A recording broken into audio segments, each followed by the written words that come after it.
Hello Chipsters, it's Gav. Welcome to another one of my videos. Today, as the title suggests, we're going to be doing an unboxing of a Zvezda 1-in-72 kit, and that is this, the MI-8, nicknamed the Mighty 8. I think it's the most produced or in production helicopter around the world. I absolutely love it.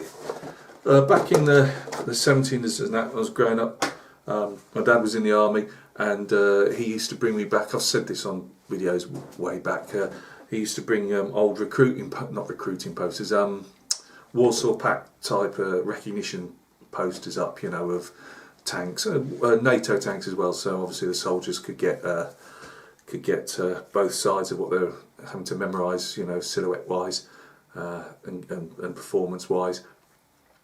I don't know how many kids at about 7, 8 years old had all these posters around their room. Some must have had footballers and pop stars and all the rest of it, and I had different Warsaw Pact MTBs and APCs, and of course helicopters.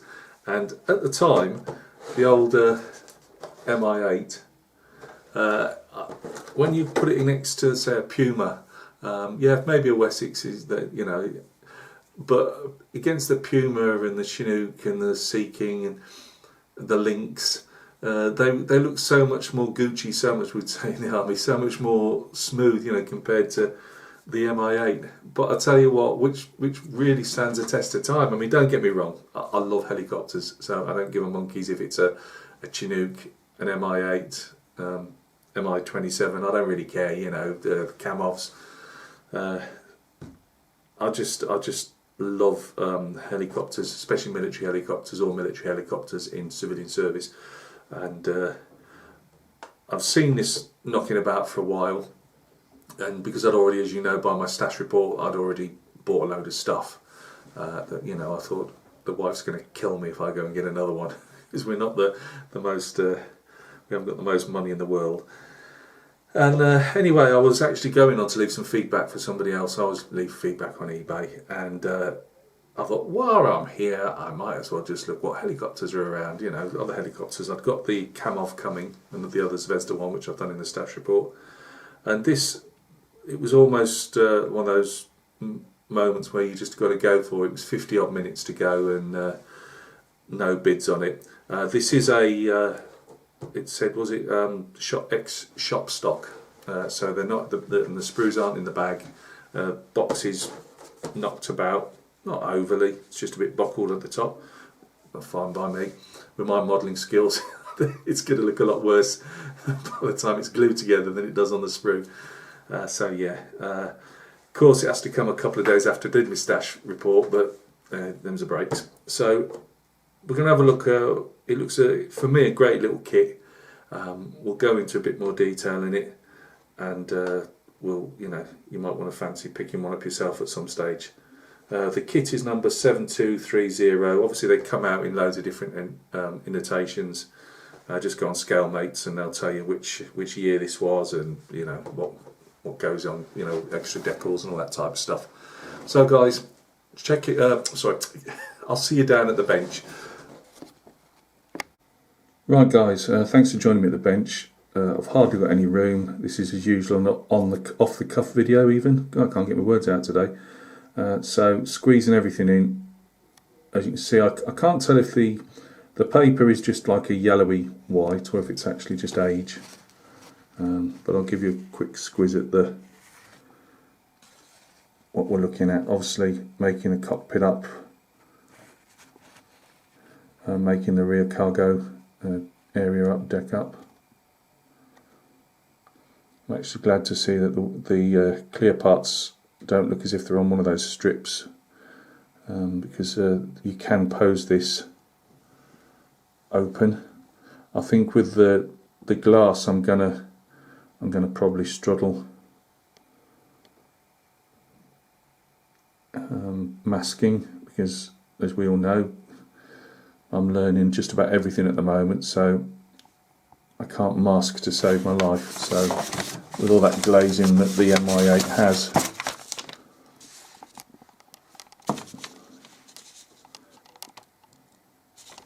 Right, for some reason they're putting it upside down. I take it that's just for ease of putting things on. The clamshells at the back, there we go, clamshells at the back, that's they open out for the cargo. This is the, I believe, so they're saying, is the Afghanistan version, or at least the transport gunship version. Has a couple of rocket pods on pylons on either side. It says machine guns as well. I've only ever seen door-mounted machine guns on them before, I think, but I'm not an expert. Get a nice little ladder.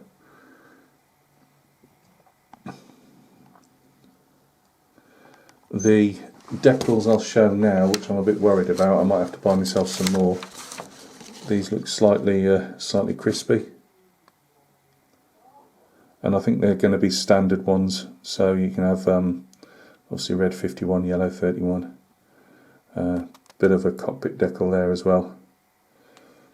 The actual so-called colour call out is just, I believe, yeah, it's just in Russian. It tells you you know, that it was used as a transport gunship in Afghanistan, and that's what you get for your colour call outs, more or less, on what it is. So join me in a second, guys. I'll just knock off for a minute and I'll get the sprues. Right, guys, thanks for joining me at the bench. This is the fuselage, obviously 2 halves, some nice rivet detail. We've got the fuel tanks there.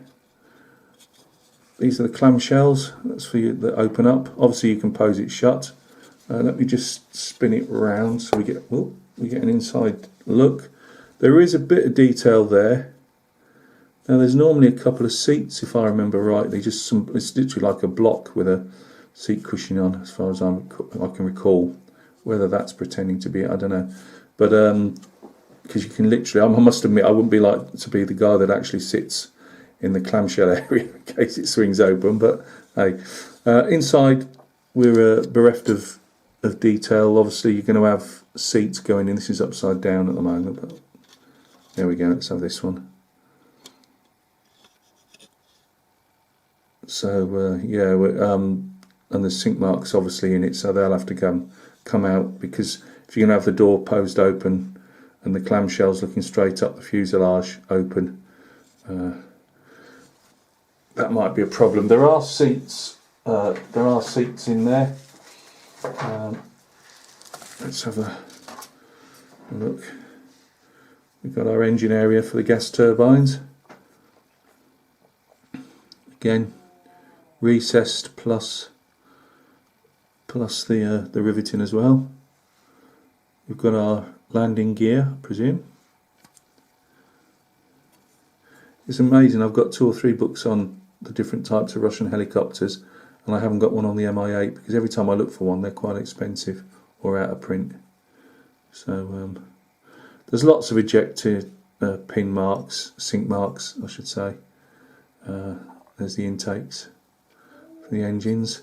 I mean, Afghanistan, I know that the hind, I've often seen pictures of the hind with the bevels on the front, you know, to stop too much crud getting into the engines. So I don't know if that's the case on if MI-8s had them in Afghanistan. Here we have our rotors.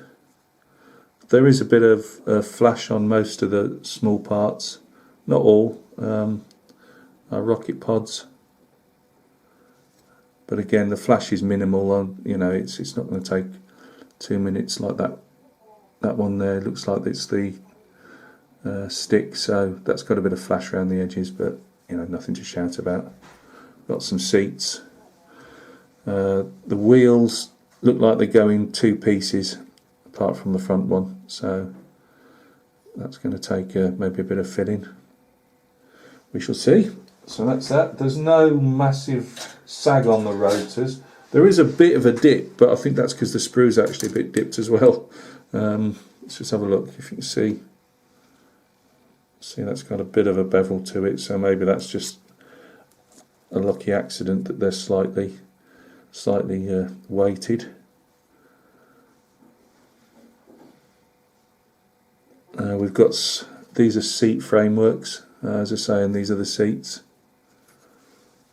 I did even think of knocking up some pretend cargo to put in to try and distract from the actual lack of detail.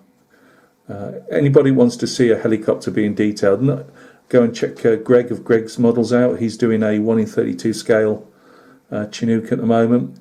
As he says, he's not going to fully scratch build everything, but he just wants to obviously raise the detail a bit more. But this is Greg here, and he's a genius with it when it comes to putting plastic card sheets together and making them into something else. So if you go check him out, you'll really get some good ideas. We've got our door panels, our inside bulkhead, our rotor assembly, and that's it. Tail rotor. We've got our deck here. Again, this is slightly beveled with a sprue. As you can see, lots of sink marks, but again, nothing that I don't think, well, for a modeler with more skills than I've got, you'll probably get those disappearing quite well. I seem to think I've done a good job until I actually try and spray over it, and I realise what a rotten job I've done on them. So yeah, that's our MI-8. Oh, let's just have a look at the clear parts. Clear parts were loose as well, so this is the first time I've looked at them under the light. I'll just put them in a bit of bubble wrap so they could be scratched to hell. It looks like they are scuffed, unless that's dust and that, I don't know. Well, we'll see. No, it looks a bit like it's scuffed. And we've got you're going to have a delicate hand, Gav, painting the windscreen wipers. It's our side glazing, cockpit glazing. So yeah, I mean, I wasn't expecting a huge amount, and obviously it's all beveled. It's 1 in 72. I'm not one of these that I don't know enough modelling yet to start screaming that something isn't clear enough or whatever. I don't like to see them scratch parts, but yeah, it is what it is. As I say, I bought this second hand, everything out the bag, and it is exactly as the guy described it, so I've got no problems there. And he managed to get to me in all these hard times that we're in at the moment, so no worries on that one. So yeah, this is our MI-8. It's a really tough helicopter. They go forever. They're used just about everywhere in the world, in civilian hands, military hands. They look a bit different now. They've done the later version. Has the nose looking a bit different, a bit more modern, I suppose. Obviously, they haven't got the old steamer gauges that these have got in. They're all obviously all electronic and everything now. But no, really looking forward to it. I think I might treat myself to some more decals, because I don't know if they're going to survive first contact with the Microsol. But apart from that, there'll be no difference. I might do a bit of scratch building. I've got to do some research yet. I mean, I'm always looking at these things and looking at documentaries on them, looking at them flying, and looking at them just general. Sometimes I'm lying in bed looking at pictures of MI-8s and other helicopters. So yeah, I've just got to decide, what skill level I think I'm at to actually do any scratch building. It definitely won't be on this scale of Greg's anyway. So guys, thanks for stopping by and taking a look. Hope everything's going well with you, and we'll catch each other very soon on another video. Cheers.